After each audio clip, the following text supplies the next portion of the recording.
Good day, Ma'am Bern, and to all BSN 1B. So for today, I will be going to discuss the topic about dengue. What is dengue? Ano nga ba ang causative agent nito? The mode of transmission, signs and symptoms, and then the pathogenesis, clinical manifestations, laboratory diagnosis, treatment, and prevention ng dengue. First, pag-usapan natin ano ang dengue. Ang dengue ay isang viral infection that spreads from mosquitoes to people. And it is also called breakbone fever. So, kaya siya tinawag na breakbone fever kasi one of the symptoms ng dengue is yung pananakit ng muscle and joints. Next, this virus is most commonly found in tropical and subtropical regions including Central and South America, Africa, parts of Asia, and the Pacific Islands. Next, ano nga ba ang causative agent of dengue? The causative agent of dengue is through the bites of infected female mosquitoes. So, primarily, the Aedes aegypti mosquito. So, yun yung tawag sa female mosquito na yun, yung Aedes aegypti mosquito. And once na na-infect yung isang mosquito, so the mosquito can transmit the virus for the rest of its life. And the virus can destroy parts of your blood that forms clot and give structure to your blood vessels. Next is the mode of transmission. So, paano nga ba nata-transmit yung dengue? So, first is transmission through the mosquito bite or yung tinatawag natin na vector transmission. So, kapag yun nga na nakagat ka ng mosquito, na infected mosquito, so maaari ka din once na-infected yung mosquito na yon, magkakaroon ka talaga or mahahawa ka talaga ng virus na yon. And then, pwede din namang human to mosquito transmission. So, kaya siya naging human to mosquito kasi kapag ang tao or yung human na yon is siya yung infected and then hindi infected yung mosquito, tapos nagsak ng dugo yung mosquito dun sa infected person, so yung mosquito is magiging infected na din siya. And then next is the maternal transmission. So ito yung habang buntis yung isang babae or habang nabubuntis siya tapos nagkaroon siya ng virus na yon, and then maaari ding magkaroon yung anak niya ng virus na yon or yung what you call dengue. Ano nga ba yung sign and symptoms kapag infected ka na or kapag meron ka na ng virus na yon? So, most people with dengue have mild or no symptoms at all and will get better 1 to 2 weeks. So, it usually begin 4 to 10 days after infection and lasts for 2 to 7 days. The symptoms are high fever or na mataas sa 40 or umabot na ng 40 degrees yung temperature, and then may severe headache, pain behind the eyes, muscle and joint pain, sinabi ko nga kanina, and then nausea, vomiting, swollen glands, and rashes. So ako, na-experience ko na din siya kasi nagka-dengue ako nung grade 1 ako, elementary. And then, yun yung mga symptoms na naramdaman ko. Yung nangyari naman sa akin nun, pabalik-balik yung lagnat, nawawala, and then, after siguro mga 3 days o 4 days, ganun, balik na naman siya, hanggang sa, ayun nga, nanghihina ka na, and then, sumasakit na din yung ulo, na nalalabasan ka na din ng rashes sa katawan.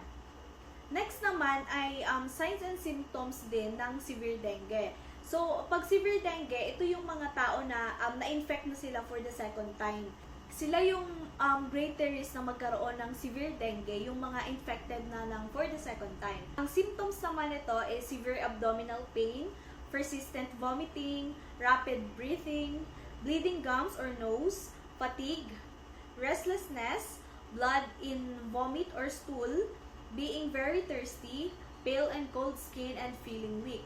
Next, let's talk about the pathogenesis of dengue. So, yun nga yung sinabi ko kanina na nag-start tayo sa infected mosquito or yung Aedes aegypti mosquito.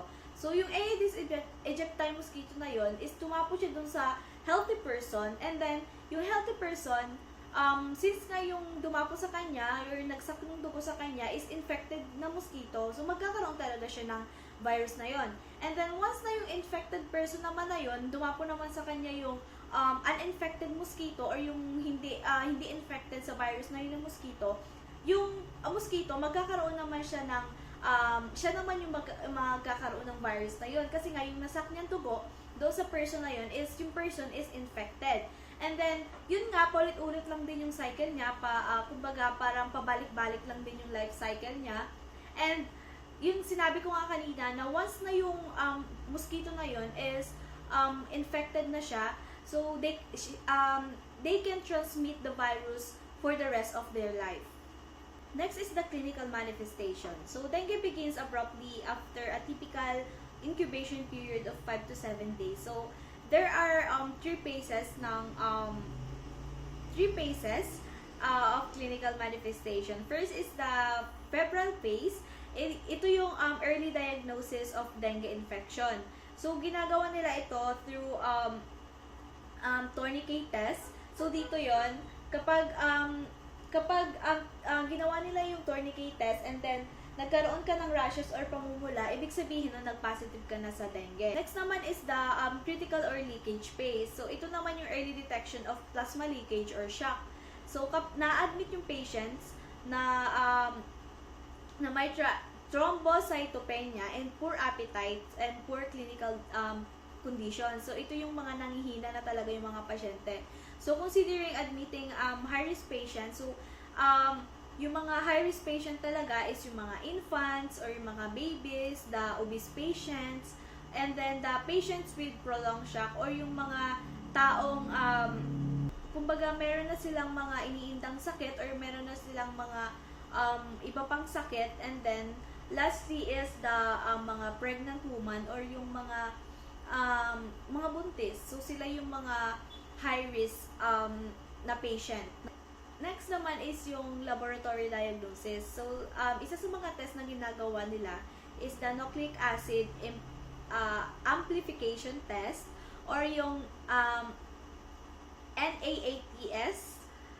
Ito yung ina-perform naman siya on serum specimens, so collected 7 days or less after after yung symptoms is onset.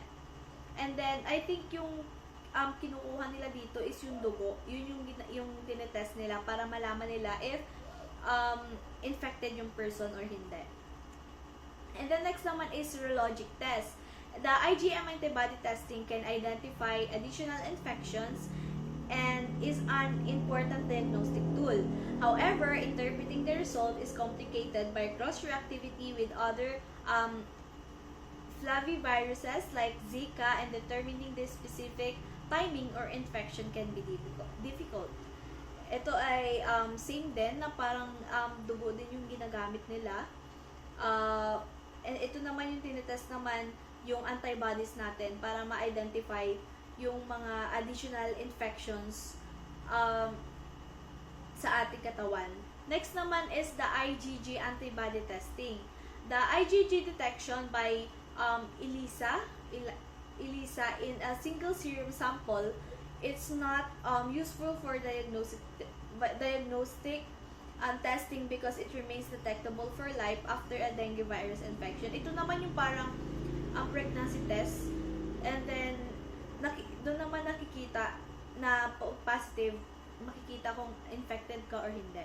Let's move on to the treatment. So, ano nga ba yung treatment ng dengue? So, while doing my research, sabi, wala daw specific na gamot ang dengue. And then, kailangan mo lang talaga is, and then, ito yung mga kailangan mong gawin to treat the dengue. So, syempre, first, we need to supportive care in a hospital. Kailangan talaga nating pumunta agad sa hospital once na hindi na tayo nakakaramdam ng, hindi na maganda yung nararamdaman natin or feeling natin is nanghihina na yung katawan natin. Syempre, kailangan natin mag-consult sa doktor para mas malaman or para mas makasure tayo if infected ba tayo or hindi. Next naman, rest as much as possible. Syempre, kailangan din nating mag-rest or kailangan din nating magpahinga kapag alam natin na may masakit na sa atin, or kapag alam natin na kumbaga parang super pagod na yung katawan natin, or nanghihina na yung katawan natin, kailangan talaga natin ng matinding pahinga. And then next naman, take acetaminophen, or also known as paracetamol, or to control fever and relieve pain. So yun nga, dahil nga sa mga symptoms ito, nagkakaroon talaga ng mga muscle pain and fever, so kailangan talaga din nating uminom ng gamot. And then drink plenty of fluids to stay hydrated. So kapag kasi tayo is infected na, maaring, di ba, once sa mga symptoms is nilalagnat, and then vomiting, maaring ma-dehydrate tayo. Kaya kailangan nating uminom ng maraming tubig para hindi tayo maubusan ng fluid sa katawan. And the next naman is the intravenous or IV fluid and electrolyte replacement. So ayun, kailangan minsan kapag na-admit talaga yung mga patients na positive sa dengue, is nilalagyan talaga sila ng kumbaga ay inaano talaga sila ng IV fluid para yun nga, para sa replacement ng electrolyte. And then the transfusion to replace blood loss. So yung iba dito kapag 'di ba yung ibang mga infected person, kapag sila yung minsan kasi kapag parang sobrang baba na nung platelets mo, kailangan mo talaga ding kailangan ka talaga salina ng dugo para hindi mas siya bumaba, or minsan and kasi baka maaari mo pang ikamatay yun kapag yun nga sobrang baba na nung platelet counts mo. So lastly is the prevention. So paano nga ba natin mape-prevent yung pagkakaroon ng dengue virus? First is control mosquitoes inside and outside your home. Anong ibig sabihin ito? Ibig sabihin, kailangan natin maging malinis sa paligid. Kasi itong mga mosquitoes na ito, or itong mga infected mosquito, kadalasan nakikita siya sa mga maduduming sulok talaga, like yung mga tambakan ng gamit, yung sa mga gulong, sa mga, ano pa bang tawag sa mga, sa mga kanal, sa mga ganun. So mga, kailangan talaga nating maglinis, or magkaroon talaga tayo ng, kailangan talaga natin magkaroon din ng general cleaning, mapaloob or labas man ng bahay natin yan. And then, next one is the dengue vaccine. So, as far as I know, itong dengue vaccine is sa mga bata lang natuturok, or sa mga bata lang siya tinuturok. And then, next naman is the prevent mosquito bites. So, syempre, hindi din naman natin maiwasang makagat ng lamok, pero kailangan natin maging maingat. Kailangan natin mag-apply ng mga insect repellent, or yung mga ini-spray or lotion na ginagamit para maiwasan para hindi tayo dapuan ng lamok, kasi hindi naman natin alam kung hindi natin ma-specify kung yung lamok ba na dumapo sa atin is infected or hindi. Syempre, kailangan nating maging maingat, and then yun nga, prevention is better than cure. Mas mahirap kapag yun nga, nagkasakit na tayo, and then hindi na natin kontrolado yun. And then yun nga, kapag matutulog, kailangan din natin nakasuot ng pajamas, lalo na kapag alam natin minsan kapag tag-ulan, di ba yung mga lamok, mas parang mas madaming lamok kapag maulan, ganon. Yan, kailangan natin magpajamas, or ano ba tinatawag, yung kulambo, pwede din natin siyang gamitin, yun nga, habang matutulog, para maiwasan natin na madapuan ng lamok, or makagat tayo ng lamok, kasi yun nga, para hindi maiwasan nating ma-infect ng virus na yun. So that's all for today's discussion. Thank you so much for watching and listening to my discussion. So sana meron kayong lesson and knowledge na nakuha sa aking discussion na to, para din mas maging aware and mas maiwasan natin yung pagkakaroon or ma-infect sa ganitong klase ng virus. So yun lang. Thank you.